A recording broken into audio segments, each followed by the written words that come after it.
ওই যে রুগী এসে বলছে স্যার অনেক ওষুধ তো খাচ্ছি কিন্তু আরাম পাচ্ছি না, তা আরাম পাবে কিভাবে?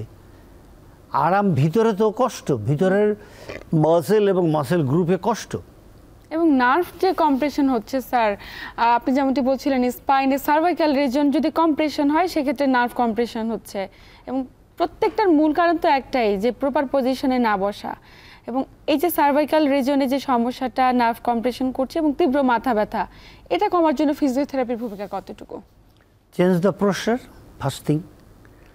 Posture care, posture care, posture care. আমি এখানে একটা কথা বলি, কথাটা একটু কেমন হবে জানেন, আমি যদি কাউকে হার্ট করি কেউ কষ্ট পাবেন না। আমি বলি, রুগীকে বলি পুলিশ পোশ্চার।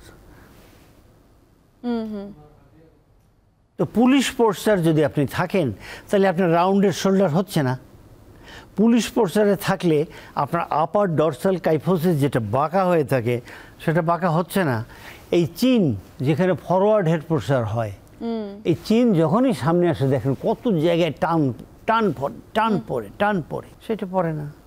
তাহলে একটা পোশ্চার, পুলিশ পোশ্চার যদি আপনি থাকেন ক্লিয়ার এবং এটা মানেন, তার মানে আপনি আমরা মানে ফোর্সের লোক নই, বাট আমরা তো 1 ঘন্টা পর পর 5 বার করতে পারি।